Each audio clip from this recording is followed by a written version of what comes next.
ये तो था ना कि कब्रों के पास जाके अल्लाह ताला की बारगाह में इल्तिजा करना, कब्रों के पास जाके अल्लाह ताला को वसीला पेश करना।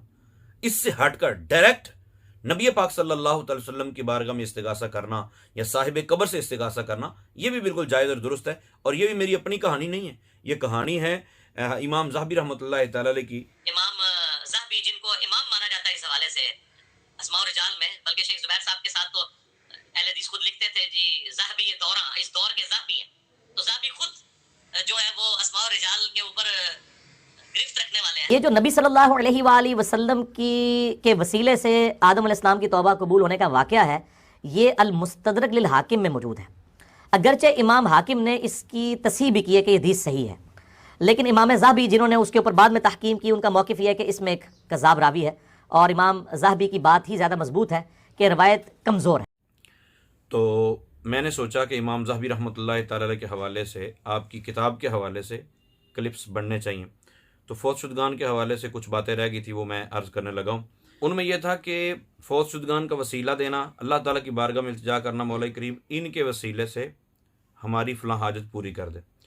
अब है कि नबी पाक सल्लल्लाहु तआला अलैहि वसल्लम की बारगाह में डायरेक्ट जाके इल्तिजा करना, यह भी जायज़ और दुरुस्त है।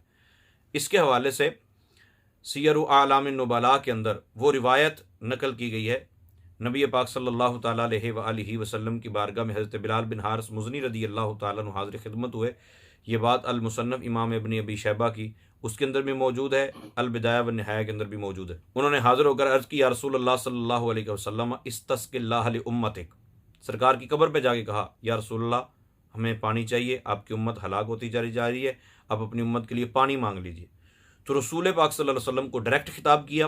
सरकार दो आलम सल्लल्लाहु अलैहि वसल्लम ने उसके ख्वाब में आकर इरशाद फरमाया, उमर को जाके मेरा सलाम कहे। और हज़रत उमर रदी अल्लाह तआला अन्हु रो पड़े।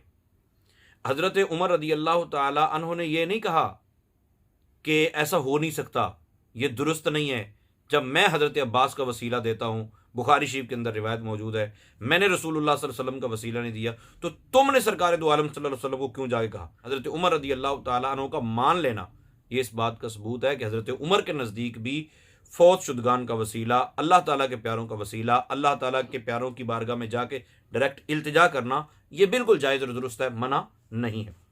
ये सियर आलाम नुबला के अंदर मौजूद है। इब्नुल मकरी कहते हैं कि मैं, हज़रत इमाम तबरानी और हज़रत अबू शेख, हम तीनों इकट्ठे हो गए मदीना मुनव्वरा में, और वहाँ हमारे पर तंगदस्ती आ गई, हम बड़े परेशान थे। कहते हैं कि एक दिन इशा के वक़्त हम रसूल पाक सल्लल्लाहु अलैहि वसल्लम के दर दौलत पे हाज़िर हुए। सरकार की कब्र पे जाके मैंने तो डायरेक्ट ही कहा, या रसूलल्लाह अलजू, या रसूलल्लाह भूख बड़ी लगी है, मैं बड़ा परेशान हूँ। हज़रत इमाम तबरानी कहते हैं, बैठ जाओ यार, आज या तो खाना मिलेगा या फिर मर जाएंगे यहाँ बैठे बैठे। अचानक दरवाजे पे दस्तक हुई, हमें महसूस हुआ दरवाजे पे कोई आया। कहते मैं और अबू शेख उठ के जब दरवाजे पे गए तो वहाँ एक अलवी अपने दो गुलामों को साथ लेकर, और गुलामों के पास थाल थे, थालों में खाना था, वो खड़ा हुआ था। उसने हमसे पूछा कि आप लोगों ने रसूल पाक सल्लल्लाहु अलैहि वसल्लम को शिकायत की? क्योंकि मुझे नबी पाक सल्लल्लाहु अलैहि वसल्लम ने ख्वाब में आकर इरशाद फरमाया कि मेरे गुलाम मस्जिद में बैठे हैं, उनके लिए खाना लेके जाओ। तो नबी पाक सल्लल्लाहु ताला अलैहि वसल्लम की बारगाह में इल्तिजा करना और रसूल पाक सल्लल्लाहु ताला अलैहि वसल्लम का इनायत फरमाना, ये बिल्कुल दुरुस्त है, और इमाम ज़ाहबी रहमतुल्लाह तआला ने से नकल किया है। अब मुझे कहते हैं कि कुरान और सुन्नत की बात बताओ, कुरान और सुन्नत की। मेरे प्यारे, आगे आगे देखिए होता है क्या। कुरान और सुन्नत आप तक डायरेक्ट नहीं पहुंची, कुरान और सुन्नत इन्हीं लोगों ने आप तक पहुंचाई है। जब हदीस पेश करें, कहते हैं इमाम ज़ाहबी ने गलत कहा है तो हम इसको नहीं मानेंगे। जब हदीस पेश की जाए तो कहते हैं इमाम बुखारी ने चूंकि इससे मुराद नहीं लिया तो हम मुराद नहीं लेंगे। और जब इमाम बुखारी की बात बताई जाए, जब इमाम ज़ाहबी की बात बताई जाए, फिर कहते हैं कुरान हदीस लाओ। कुरान हदीस आप पर उतरा है, कुरान हदीस इन्हीं लोगों ने हम तक पहुंचाया है। अब मानो, या ये कहो कि ये कहानीबाज है, या ये कह दो कि हम किताबों को मानते हैं, जो किताबें लिखने वाले हैं उनको नहीं मानते। इंशाल्लाह घर तक छोड़ के आएंगे आप लोगों को।